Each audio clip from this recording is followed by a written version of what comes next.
எல்லா இடத்துலயும் school system, எஜுகேஷன்லயும் சரி, வேலைகள் இடத்துலயும் சரி, யோகா வந்து அதிகமா ப்ரமோட் பண்ணக்கூடிய வழக்கம் வந்து விட்டது இல்லைங்களா? ஸோ யோகா வந்து பல பேர் என்ன சொல்லுவாங்க, இது ஜஸ்ட் ஒரு எக்ஸர்சைஸ் தானேங்க. இதுல என்ன இருக்கு என்று சொல்லுவாங்க. அப்படியெல்லாம் இல்லங்க. நம்ம அக்கீதாவோடு தொடர்புடைய ஒரு விஷயமாக இருக்கு. அதாவது இதுல ஷிர்க்கும், குஃப்ரும் கலந்து இருக்குது. அது எப்படின்றத நம்ம பார்ப்போம். யோகால உண்மையிலே யோகானா என்ன அப்படின்னு பார்த்தீங்கன்னா, அது சாதாரண உடற்பயிற்சிலாம் இல்லங்க. அது முழுமையாக ஹிந்து ரிலிஜியஸ் சிஸ்டம்லேருந்து, இந்துத்துவ மத ஆன்மீக அமைப்பிலிருந்து தொடர்புடைய ஒரு விஷயம். யோகாவுடைய அடிப்படை மூலங்கள்லாம் என்னன்னு பார்த்தீங்கன்னா, வேதங்கள், அப்புறம் உபனிஷதங்கள், பேந்திசம் சொல்லுவாங்க. எல்லாமே கடவுள் தான் என்று சொல்லக்கூடிய விஷயம். நமது ஆத்மாவை வந்து பிரம்ம இருக்காரு இல்லைங்க, பிரம்மர் என்ற கடவுள் இருக்கார்ல, அவரோடு ஒன்றிணைக்கிறது.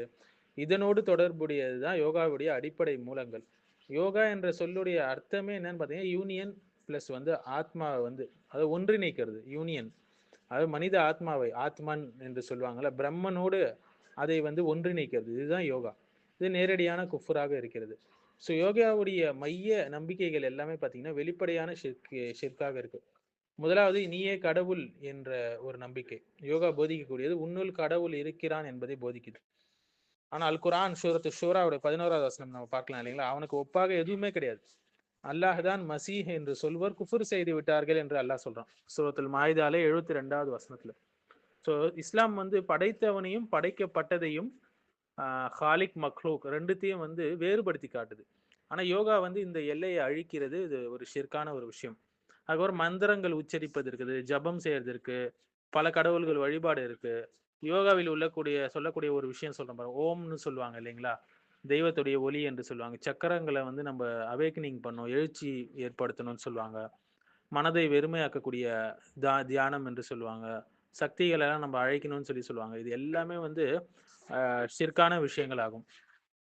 அல்லாவை தவிர உனக்கு பயன் தரக்கூடிய, பயன் செய்ய முடியாதவற்றை அழைக்காதேன்னு அல்லாஹ் சொல்றான். சூரத்து யூனுஸ் 106வது ஆயத்துல.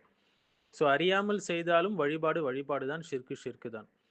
ஸோ யோகா யோகா ஆசனங்கள்லாம் சொல்லுவாங்க இல்லைங்களா? இது எல்லாமே மத வழிபாட்டு சடங்குகள். பல யோகா ஆசனங்கள் நீங்க பார்க்கலாம். சூரிய நமஸ்காரம் சொல்லுவாங்க. இது சூரிய தெய்வ வணக்கம். பத்மாசனம் சொல்லுவாங்க. இது ஞானத்தை தேடக்கூடிய பாதை.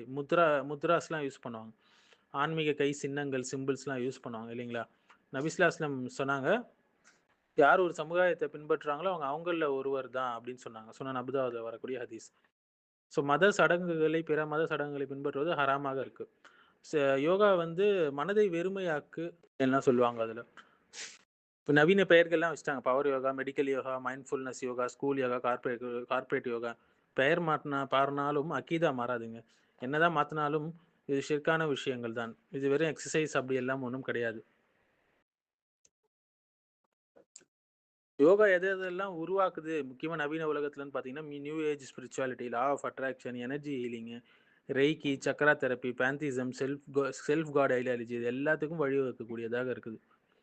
மனோ இச்சை தெய்வமாக ஆக்கியவனை பார்த்தாயா என்று அல்லாஹ் சொல்றான். சூரத்து ஜாசியாவோட 23வது ஆயத். ஸோ அறிஞர்களுடைய தீர்ப்பு என்னன்னா, யோகாவை மதத்திலிருந்து பிரிக்க முடியாது. யோகா என்பது ஷிர்காகும். ஹெல்த் யோகா கூட அக்கீதால ஆபத்தை ஏற்படுத்தும்.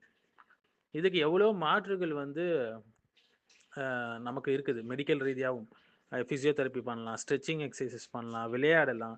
இதெல்லாம் யோகாவுக்கு மாற்றான சில விஷயங்கள். ஸோ மந்திரங்கள், தியானம், சின்ன சின்ன ஆசனங்கள் இதெல்லாம் அனுமதிக்கப்படாதவை. முஸ்லீம்கள் ஏன் இதில் போய் விழுறாங்க தெரியாமனா, அக்கீதா பற்றிய கல்வி இல்லை, சயின்ஸ் மீது கண்மூடித்தனமாக நம்புறது, இந்த சயின்டிசம் மைண்ட் செட்டு, மேற்கத்திய அங்கீகாரம் கிடைச்சா உடனே அது சரின்றுவாங்க. இஸ்லாம் இல்லாத மற்ற விஷயங்கள்ல ஆன்மீக தேடல் ஏற்படுவது, தஸ்கியத்துன் நப்ஸ் உள்ளத்தை பரிசுத்தப்படுத்துவதில் பற்றாக்குறை, இது எல்லாமே காரணம். முஸ்லிம்கள் போய் இதில் அறியாமல் விழுவது. ஷிர்கு செய்த நிலையிலே அவர்களில் பலர் அல்லாவை நம்புகிறார்கள். அல்லாஹ் எச்சரிக்கிறான் சூரா யூசுஃபுடைய 106வது ஆயத்துல. ஸோ யோகாவுக்கு பதிலாக எவ்வளோ நிறைய மாற்று நல்ல விஷயங்கள் இஸ்லாமில் இருக்கு இல்லைங்களா? தொழுகை இருக்கு, சுஜூத் இருக்கு, திக்ர, துவா, நோன்புகள், ருக்கியா, எவ்வளோ விஷயங்கள் இருக்கு இல்லைங்களா?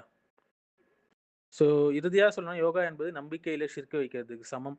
தத்துவத்தில் குஃப்ரான தத்துவங்களை கொண்டது, செயல்பாட்டில் அறாமை கொண்டது, அக்கீதாவுக்கே ஆபத்தானது. உடலும் ஆன்மாவையும் சமநிலைப்படுத்துறதுக்கு இஸ்லாம் எவ்வளோ வழிகள் சொல்லப்பட்டிருக்கு. அதை நம்ம செஞ்சாலே போதும். இன்றைய தினம் உங்களுடைய மார்க்கத்தை உங்களுக்கு முழுமையாக்கி விட்டேன், பூர்த்தி செய்து விட்டேன் அல்லாஹ் சொல்றான் சூரத்துல் மாயிதாவோட 3வது ஆயத்துல. ஸோ அதுவே போதுமானது நமக்கு. ஸோ சூரா இஹ்லாஸ் நம்ம பார்க்கலாம் இல்லைங்களா? எப்படி இது வந்து யோகாக்கு மறுப்பு கொடுக்குதுன்னு பார்க்கலாம். குல்லு அல்லாஹு அஹத் என்று சொல்றோம். அல்லாஹ் அவன் மட்டும்தான் இறைவன் என்று சொல்றோம். ஆனா யோகா என்ன சொல்லுது? தெய்வங்கள் வந்து கடவுள்கள் பல வடிவங்கள்ல இருக்கிறாங்க. அனைத்திலும் தெய்வம் இருக்கு. மனித ஆத்மா கூட தெய்வம் தான் அப்படின்லாம் சொல்றாங்க.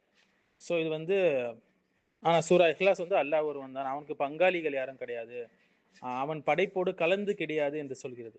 ஸோ நீ தான் யோகா தெய்வம் என்ற யோகாவுடைய கருத்து இந்த ஆயத்தால் உடைந்து விடுகிறது. அல்லாஹ் சமத், அல்லாஹ் தேவைகள் அற்றவன். எல்லாரும் அவனின் பால் தேவையுடையதாக இருக்கிறாங்க இல்லைங்களா? ஸோ யோகா என்ன போதிக்குதுன்னா, மனிதன் உள்ளே சக்தி இருக்குது. சக்தி வழியாக அவன் சுகம், சாந்தி அடைவது, ஞானம் பெறுவது இது எல்லாமே கிடைக்கும்.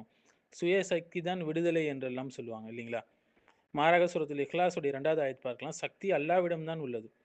மனிதன் எப்போதும் தேவையுடையவனாக இருக்கிறான். ஆத்மா சக்தி எதுவும் சுயமாக இயங்காது.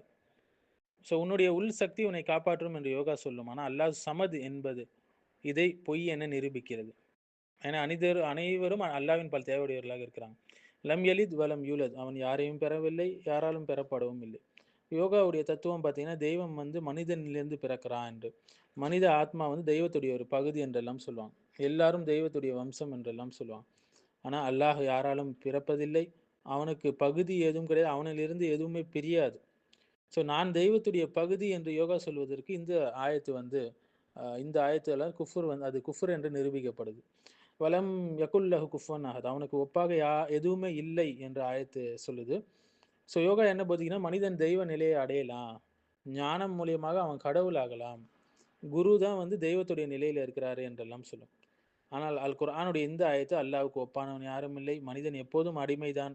குருவும் மனிதன் தான். அவரும் கடவுள் நிலையெல்லாம் அவர் அடைய முடியாது. ஸோ கடவுள் மனித ஒற்றுமை என்பது முழுமையான ஷிர்க் என்றது இந்த ஆயத்து வந்து நமக்கு நிரூபிக்குதுங்க. ஸோ இது போன்ற விஷயங்களை நம்ம விட்டுட்டு மற்ற ஆல்டர்னேட்டிவ்ஸ்ல நம்ம கான்சன்ட்ரேட் பண்றது நல்லது. மெடிக்கல் ரீதியா ஃபிசியோதெரபி அது போன்ற விஷயங்கள் நல்ல பயன்கள் இருக்கு.